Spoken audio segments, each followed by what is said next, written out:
Hello all, welcome to toppers world. നമ്മൾ ഇന്ന് നോക്കാൻ പോകുന്നത് 8ാം ക്ലാസ്സിലെ സാമൂഹ്യശാസ്ത്രം ആനുവൽ എക്സാമിൻ്റെ model question paper with answer key ആണ്. പുതിയ പാഠപുസ്തകം അടിസ്ഥാനമാക്കി തയ്യാറാക്കിയ ചോദ്യങ്ങളും ഉത്തരങ്ങളുമാണ് നമ്മളിതിൽ ഉൾപ്പെടുത്തിയിരിക്കുന്നത്. അപ്പോൾ എല്ലാവർക്കും നമ്മുടെ ഈ ക്ലാസ്സിലേക്കും ഈ എക്സാമിലേക്കും സ്വാഗതം.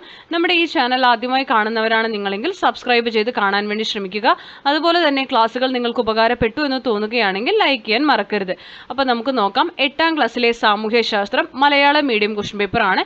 ഇംഗ്ലീഷ് മീഡിയം കുട്ടികൾക്ക് വേണ്ടിയുള്ള ക്വസ്റ്റ്യൻ പേപ്പർ നമ്മുടെ ചാനലിൽ അവൈലബിൾ ആണ്. അപ്പോൾ നമുക്ക് നോക്കിയാലോ. ചോദ്യങ്ങളും അതിനോടൊപ്പം തന്നെ ഉത്തരങ്ങളും നമ്മൾ കൊടുത്തിട്ടുണ്ട്. അപ്പോൾ എല്ലാ ചോദ്യങ്ങൾക്കും ഉത്തരം നൽകാൻ വേണ്ടി നിങ്ങൾ ശ്രമിക്കുക. നിങ്ങൾക്ക് ഏതെങ്കിലും ആൻസേഴ്സ് അറിയുന്നില്ലെങ്കിൽ അത് നിങ്ങളുടെ ടെക്സ്റ്റ് ബുക്കിൽ നിന്ന് കണ്ടുപിടിച്ച് പഠിക്കാൻ വേണ്ടി ട്രൈ ചെയ്യുക. ആദ്യ ചോദ്യം, മാലി സാമ്രാജ്യത്തിലെ ശക്തനായ ഭരണാധികാരി ആരായിരുന്നു? 4 ഓപ്ഷൻസ് ഉണ്ട്. Genghis Khan, Mansa Kankan Musa, Abdul Abbas, ഉമവിയ. ഉത്തരം വരുന്നത് മൻസ കങ്കൻ മൂസ. അടുത്തത് ചേരുംപടി ചേർക്കുകയാണ്. നമുക്ക് 1, 2, 3, 4 എ കോളത്തിലും അതേപോലെ ബി കോളത്തിൽ ABCDയും തന്നിട്ടുണ്ട്. ഇതിൽ നമുക്ക് ഏതൊക്കെയാണ് ശരിയെന്ന് നോക്കാം. SK പൊറ്റക്കാട് മലയാളത്തിൻ്റെ സഞ്ചാര സാഹിത്യകാരനാണ്. 1 ഡിയിലേക്ക് മാർക്ക് ചെയ്യുക.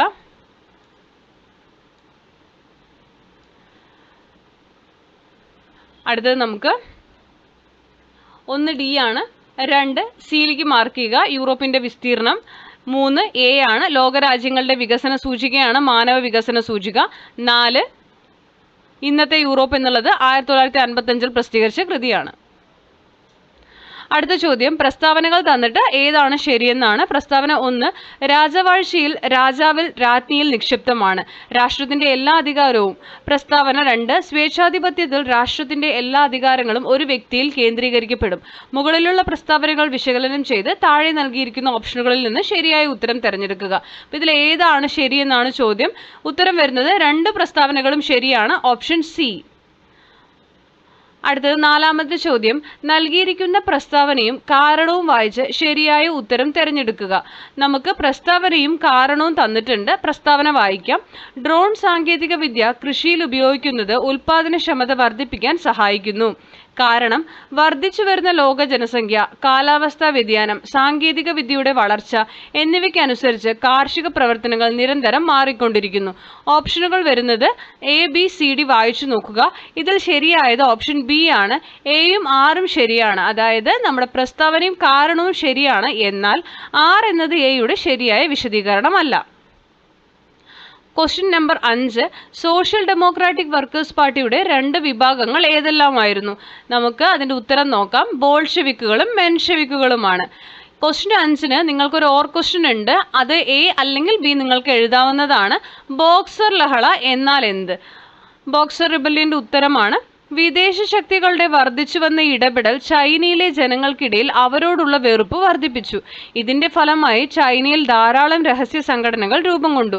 അങ്ങനെ രൂപം കൊണ്ട ഒരു രഹസ്യ സംഘടനയായിരുന്നു ബോക്സർമാർ. ഇവരുടെ ചിഹ്നം ബോക്സർമാരുടെ മുഷ്ടിയായിരുന്നു. യൂറോപ്യൻ അധിനിവേശത്തിനെതിരെ ഇവർ നടത്തിയ ചെറുത്തുനിൽപ്പാണ് ബോക്സർ ലഹള എന്നറിയപ്പെടുന്നത്. അടുത്ത ചോദ്യം, കരോലിഞ്ചിയൻ ശൈലി എന്നാൽ എന്ത്? ഉത്തരം വരുന്നത് ബൈസാൻഡിയൻ ശൈലിയും പ്രാചീന റോമൻ ശൈലിയും സംയോജിപ്പിച്ച ശൈലിയായിരുന്നു കരോലിഞ്ചിയൻ ശൈലി.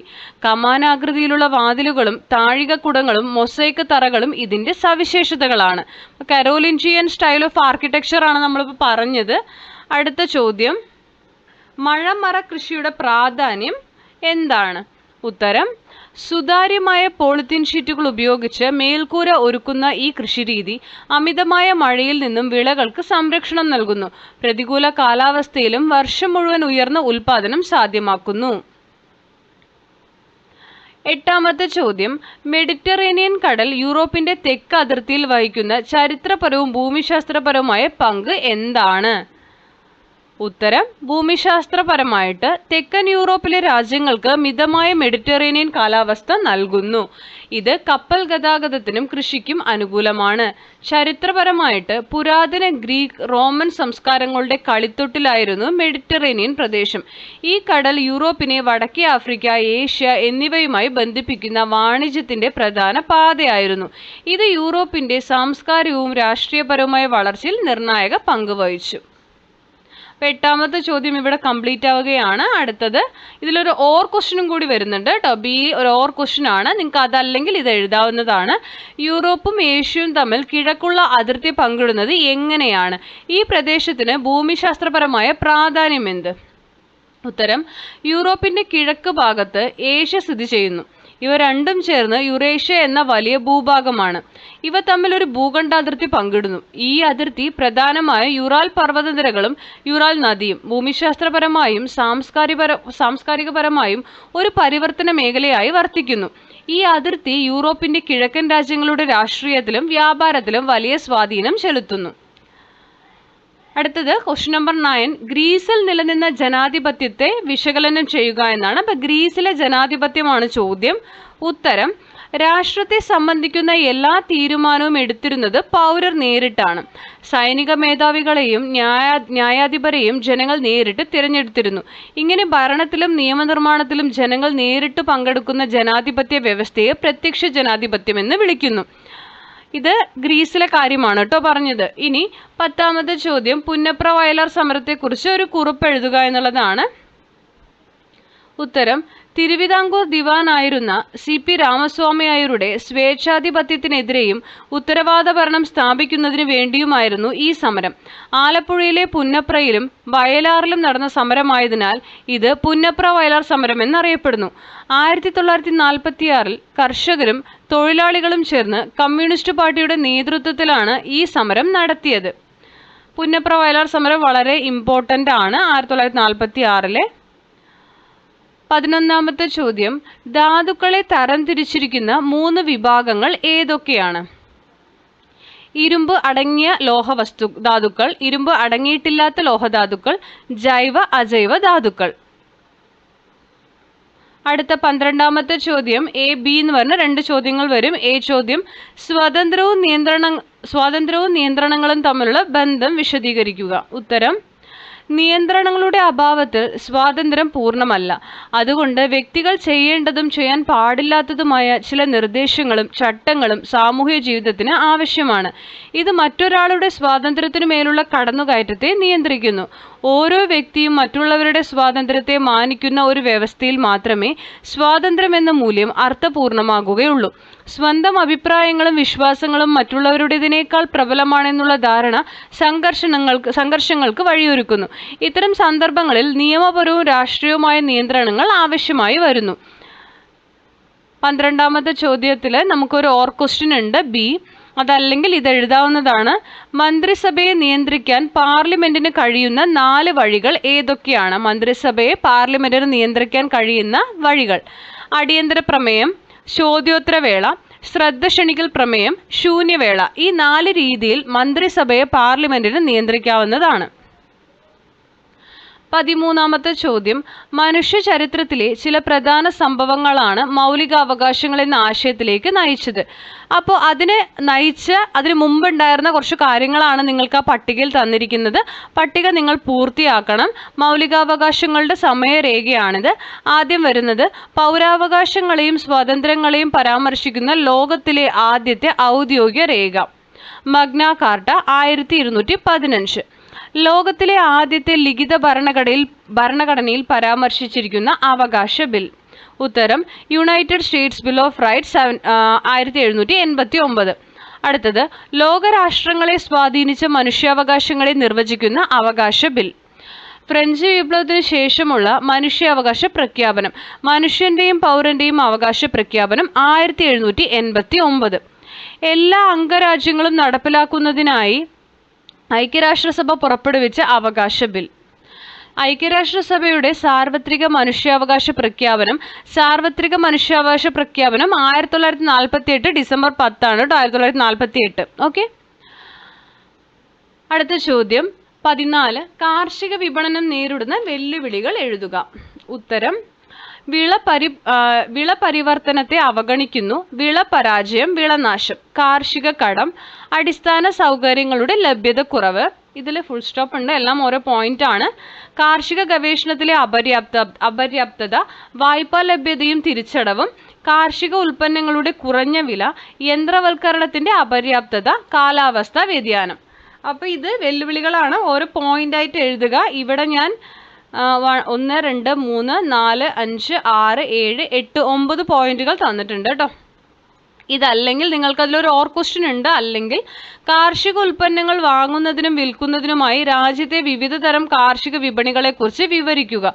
സൂചനകളുണ്ട്. സംഘടിത കാർഷിക വിപണിയും അസംഘടിത കാർഷിക വിപണിയും, ഗ്രാമീണ പ്രാഥമിക വിപണികൾ, മൊത്തവ്യാപാര വിപണികൾ അല്ലെങ്കിൽ ദ്വിതീയ മൊത്തവ്യാപാര വിപണികൾ. ഇതിൽ നമുക്ക് ഘടനാപരവും പ്രവർത്തനക്ഷമവുമായ വിപണികൾ കാർഷിക മേഖലയുടെ പുരോഗതിക്ക് അനിവാര്യമാണ്. സംഘടിത കാർഷിക വിപണി എന്നും അസംഘടിത കാർഷിക വിപണി എന്നും കാർഷിക വിപണിയെ രണ്ടായി തരംതിരിച്ചിരിക്കുന്നു. ഗവൺമെന്റിന്റെ ചട്ടങ്ങൾക്കും നിയമങ്ങൾക്കും അനുസരിച്ച് പ്രവർത്തിക്കുന്നവയാണ് സംഘടിത കാർഷിക വിപണികൾ. പ്രധാനമായും APMC നിയമങ്ങൾക്ക് അനുസരിച്ചാണ് ഇവ പ്രവർത്തിക്കുന്നത്. എന്നാൽ പ്രത്യേക ഘടനയില്ലാതെ പ്രവർത്തിക്കുന്നവയാണ് അസംഘടിത കാർഷിക വിപണികൾ. കർഷകർ ഉൽപ്പാദിപ്പിക്കുന്ന ഉൽപ്പന്നങ്ങൾ ഇടനിലക്കാരില്ലാതെ നേരിട്ട് എത്തിക്കുന്ന വിപണികളാണ് ഗ്രാമീണ പ്രാഥമിക വിപണികൾ. ചെറിയ ഗ്രാമങ്ങളിൽ കേന്ദ്രീകരിച്ചിരിക്കുന്നതും ഗ്രാമത്തിലെ വ്യക്തികൾ പ്രധാന വിൽപ്പനക്കാരും ഉപഭോക്താക്കളുമായുള്ള കൈമാറ്റ സംവിധാനമാണ് ഗ്രാമീണ പ്രാഥമിക വിപണികൾ.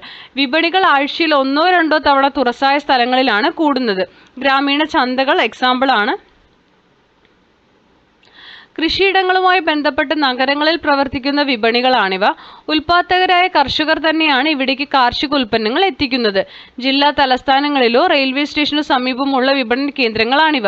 ഗ്രാമീണ കർഷകരും മൊത്ത വ്യാപാരികളും തമ്മിലാണ് ഇവിടെ കച്ചവടം നടക്കുന്നത്. മറ്റു വിപണികളിൽ നിന്നും ഇവിടേക്ക് സാധനങ്ങൾ എത്തിക്കാറുണ്ട്. ഉദാഹരണം മണ്ഡികൾ. സംസ്ഥാന സ്വയംഭരണ സ്ഥാപനങ്ങളുടെയും കർഷക ഉൽപാദന സംഘങ്ങളുടെയും പിന്തുണയോടെയാണ് സംസ്ഥാന കാർഷിക വിപണനം നടത്തുന്നത്. നഗര ഗ്രാമ പ്രദേശങ്ങളിൽ സ്ഥാപിച്ചിട്ടുള്ള വിപണന ശൃംഖലയിലൂടെയാണ് ഇത് സാധ്യമാകുന്നത്. കേരളത്തിലെ മൊത്തവ്യാപാര വിപണികളിൽ 3 എണ്ണം നഗരപ്രദേശത്തും 3 എണ്ണം ഗ്രാമപ്രദേശത്തും പ്രവർത്തിക്കുന്നു. ഇവ കൂടാതെ 5 ജില്ലാ സംഭരണ വിപണന കേന്ദ്രങ്ങളും പ്രവർത്തിക്കുന്നുണ്ട്. കൃഷി വകുപ്പിന് കീഴിലുള്ള ഈ കേന്ദ്രങ്ങൾ കേരള സർക്കാരിന്റെ വിപണി നിയമങ്ങൾക്ക് അനുസരിച്ചാണ് പ്രവർത്തിക്കുന്നത്. ഈനാം അതിന് കീഴിൽ 6 മൊത്തവ്യാപാര വിപണികളും രജിസ്റ്റർ ചെയ്തിട്ടുണ്ട്. ഇവ വിവിധ തലങ്ങളിലുള്ള പ്രാദേശിക വിപണന കേന്ദ്രങ്ങൾ നേരിട്ടും കർഷക കൂട്ടായ്മകൾ വഴിയും കാർഷിക ഉൽപ്പന്നങ്ങൾ സമാഹരിച്ച് വിപണനം സാധ്യമാക്കുന്നുണ്ട്. ഇതൊരു പാരഗ്രാഫ് ക്വസ്റ്റ്യൻ ആയിട്ടാണ് ചോദിച്ചിരിക്കുന്നത്. അപ്പോൾ മാക്സിമം പഠിക്കാൻ വേണ്ടി ശ്രമിക്കുക. വായിച്ച് റിവൈസ് ചെയ്തെങ്കിലും വിടുക. 15ാമത്തെ ചോദ്യം, ആർട്ടിക് ഉപ ആർട്ടിക് കാലാവസ്ഥാ മേഖലകളെക്കുറിച്ച് ഒരു കുറിപ്പ് തയ്യാറാക്കുക. ആർട്ടിക് മേഖല, ഉപ ആർട്ടിക് ഒക്കെയാണ്. അപ്പോൾ ആർട്ടിക്കിലെ കാലാവസ്ഥ നോക്കാം. യൂറോപ്പിൻ്റെ ആർട്ടിക് പ്രദേശങ്ങളിൽ അനുഭവപ്പെടുന്നു. തണുപ്പുള്ള ഹ്രസ്വമായ വേനൽക്കാലവും വളരെ ദൈർഘ്യമുള്ള കഠിനമായ ശൈത്യകാലവുമാണ് ആർട്ടിക് കാലാവസ്ഥയുടെ പ്രത്യേകത. വേനൽക്കാലത്തെ താപനില 10 ഡിഗ്രി സെൽഷ്യസ് വരെ ഉയരുമ്പോൾ ശൈത്യകാല താപനില -25 ഡിഗ്രി സെൽഷ്യസ് മുതൽ -40 വരെ താഴും. ശൈത്യകാലത്ത് 5 മുതൽ 6 മാസം വരെ സൂര്യപ്രകാശം ഇല്ലാത്ത സാഹചര്യമാണ് ഇവിടെയുള്ളത്. സസ്യജാലങ്ങളുടെ കുറവ് ഇവിടെയുള്ള ജന്തുജാലങ്ങളുടെ എണ്ണത്തെയും ബാധിക്കുന്നു. തണുപ്പിനെ അതിജീവിക്കാൻ കഴിയുന്ന കട്ടിയുള്ള രോമങ്ങളുള്ള ചെന്നായ, റെയിൻഡിയർ, ധ്രുവക്കരടി, ആർട്ടിക് കാട്ടുമുയൽ പോലുള്ള വളരെ കുറച്ച് മൃഗങ്ങളെ മാത്രമേ ഇവിടെ കാണാൻ സാധിക്കുകയുള്ളൂ. ഇത് ആർട്ടിക് മേഖലയിലെ പ്രത്യേകതയാണ്. ഇനി ഉപ ആർട്ടിക് കാലാവസ്ഥ പറയാം.